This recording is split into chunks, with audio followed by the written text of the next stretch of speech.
Hi friends, இந்த வீடியோவில் நம்ம ஒரு முக்கியமான தகவல் பற்றி தான் பார்க்க போகிறோம். இந்த தகவல் நிறைய பேருக்கு ஷேர் பண்ணிவிடுங்க.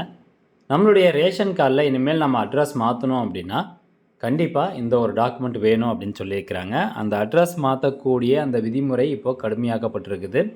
ஸோ எந்த மாதிரியான சேஞ்சஸ் கொண்டு வந்திருக்காங்க அப்படிங்கிறதுக்கான கம்ப்ளீட் டீட்டெயில்ஸ் பார்த்துக்கலாம்.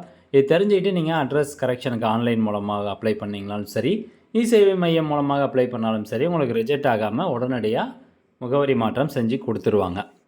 ஸோ இப்போ ஆதார் மட்டுமே வச்சு நிறைய பேர் அட்ரஸை மாற்றுறாங்க. ஸோ அதில் நிறையா குளறுபடிகள்லாம் நடக்குது, போலியான முகவரிலாம் பயன்படுத்துகிறாங்க அப்படின்னு சொல்கிறதுனால இந்த ஒரு விதிமுறை அமல்படுத்தியிருக்கிறாங்க.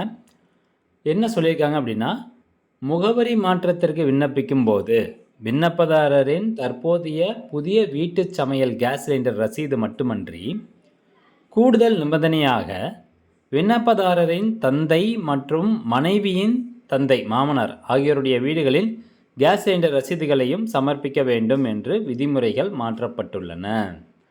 அதாவது முகவரி மாற்றத்திற்கு ஏற்கனவே நம்ம சமையல் அந்த எல்பிஜி கேஸ் சிலிண்டர் கனெக்ஷன் வச்சுருப்போம். அதனுடைய ரெசிப்ட் வச்சு நம்ம அட்ரஸ் கரெக்ஷன் பண்ணிகிட்டு இருந்தோம். ஆனால் அந்த நம்மளுடைய அந்த கேஸ் கனெக்ஷனுடைய ரெசிப்ட் மட்டும் பத்தாது, மாமனாரோடது அதுக்கப்புறம் யார் அப்ளிகண்ட்டோ அவங்களுடைய கேஸ் ரெசிப்ட்டும் வேணும். சரி, இந்த இடத்துல மாமனார் இல்லை அப்படின்னா மாமியார், அவங்களுடைய மாமியார் ரெண்டுமே இல்லை அப்படிங்கிற பட்சத்தில் இந்த மாதிரி நாங்கள் மேக்ஸிமம் பார்த்திங்கன்னா லவ் மேரேஜ் பண்ணிட்டு எங்கள் வீட்டில் இந்த மாதிரி ரெசிப்ட்லாம் தரமாட்டாங்க அப்படிங்கிற மாதிரி ஒரு சுச்சுவேஷன் இருக்கும். அல்லது எங்கள் வீட்டில் கேஸ் கனெக்ஷனே இல்லை அப்படிங்கிற மாதிரியான ஒரு சுச்சுவேஷன் இருக்கும். ஸோ இவங்க எப்படி ரேஷன் கார்டில் அட்ரஸ் மாற்றலாம் அப்படிங்கிறது இப்போ நம்ம பார்க்கலாம். ஸோ முறையான சரிபார்ப்பு, அதாவது ஆன்லைனில் விண்ணப்பித்த பிறகு உணவுப் பொருள் வழங்கல் துறை அதிகாரிகள் இந்த 3 கேஸ் இணைப்புகளின் விவரங்களையும் மற்றும் புதிய முகவரியும் தீவிரமாக பரிசீலனை செய்த பிறகே முகவரி மாற்றத்திற்கு ஒப்புதல் அளிப்பார்கள் அப்படின்னு சொல்கிறாங்க.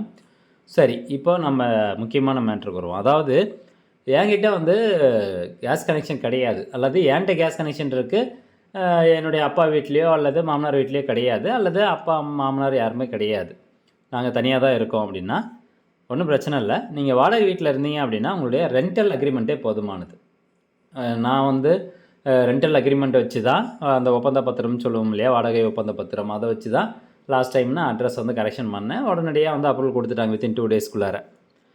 அந்த ப்ரொசீஜர், அந்த ஸ்டாம்ப் பேப்பர் எப்படி இருக்கணும் அந்த ரெண்டல் அக்ரிமெண்ட் அப்படின்னா, இதுக்கு முன்னாடிலாம் 20 ரூபா ஸ்டாம்ப் பேப்பரில் ரெண்டல் அக்ரிமெண்ட் போட்டுட்டு இருந்தோம். இப்போ 20 ரூபா ஸ்டாம்ப் பேப்பரில் போட்டு கொடுத்தீங்க அப்படின்னா ரிஜெக்ட் பண்ணிடுவாங்க. அதனால் 100 ரூபா ஸ்டாம்ப் பேப்பரில் தான் அந்த ரெண்டல் அக்ரிமெண்ட் இருக்கணும்.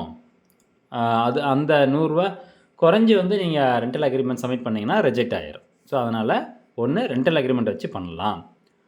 அந்த ரெண்டல் அக்ரிமெண்ட் கூட கூடுதலாக இன்னொரு டாக்குமெண்ட் சேர்த்திங்க அப்படின்னா இன்னும் பலம் கொடுக்கும், அவங்க உடனடியாக அப்ரூவல் பண்ணிடுவாங்க.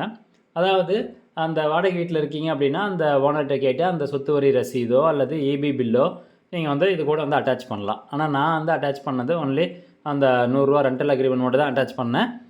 உடனே எனக்கு அப்ரூவல் கொடுத்துட்டாங்க. அது மட்டும் இல்லாமல் வேறு எதனா அட்ரஸ் ப்ரூஃப் இருக்குன்னா ஆதார் கார்டு, புதிய முகவரிக்கு மாற்றப்பட்ட தற்போதைய ஆதார் அட்டை, அது கூடவே வாக்காளர் அடையாள அட்டை, வாக்காளர் அடையாள அட்டை இல்லை அப்படின்னா வங்கி கணக்கு, இந்த சேவிங்ஸ் பேங்க்கினுடைய பாஸ்புக்கு, பாஸ்போர்ட்டு, இதெல்லாம் கொடுக்கலாம். இன்கேஸ் உங்கள்கிட்ட கேஸ் கனெக்ஷனே இல்லை அப்படின்னா நீங்கள் அட்ரஸ் கரெக்ஷன் பண்ணும்போது அந்த இடத்துல ஒரு ஆப்ஷன் கேட்பாங்க இல்லையா, நோ கேஸ் கனெக்ஷன் அப்படிங்கிற ஆப்ஷன் செலக்ட் பண்ணிட்டு நீங்கள் அப்ளை பண்ணணும். நீங்கள் செலக்ட் நோ கேஸ் கனெக்ஷன் அப்படிங்கிறத கொடுத்து வேறு ஏதாவது டாக்குமெண்ட்டில் நீங்கள் அட்டாச் பண்ணுறீங்க அப்படிங்கும்போது கண்டிப்பாக இனிமேல் இந்த தாலுக் சப்ளை ஆஃபீஸர் நேரடியாக அட்ரஸை செக் பண்ணி பார்த்துட்டு தான் உங்களுக்கு ஒப்புதல் கொடுப்போம் அப்படின்னு சொல்லியிருக்கிறாங்க. ஸோ இதுதான் புதிய விதிமுறை. என்ன முக்கியமான விதிமுறை என்ன அப்படின்னா, நம்மளுடைய கேஸ் சிலிண்டர் கனெக்ஷன் வச்சு தான் நம்ம இதனால அட்ரஸ் மாற்றிட்டு இருந்தோம். பட் கேஸ் சிலிண்டர் கனெக்ஷன் மட்டும், அந்த ஒரு டாக்குமெண்ட் மட்டும் தான் நீங்கள் கொடுக்குறீங்க அப்படின்னா விண்ணப்பதாரருடைய கேஸ் சிலிண்டர் கனெக்ஷன் மட்டும் பத்தாது, ரிசிப்ட் மட்டும் பத்தாது. மாமியார் அதே மாதிரி மாமனார் அல்லது உங்களுடைய அப்பா அம்மா அவங்களுடைய கேஸ் கனெக்ஷனுடைய ரெசிப்ட்டும் வேணும் அப்படின்னு சொல்கிறாங்க. இந்த 3 ரெசிப்ட் இருந்தால் மட்டும்தான் அப்ளிகேஷன் அப்ரூவ் ஆகும். இப்போ ஃப்ரெண்ட்ஸ், இந்த தகவல் நிறைய பேருக்கு ஷேர் பண்ணுங்கள். மீண்டும் அடுத்த ஒரு நல்ல பதிவில் சந்திக்கலாம். நன்றி, வணக்கம்.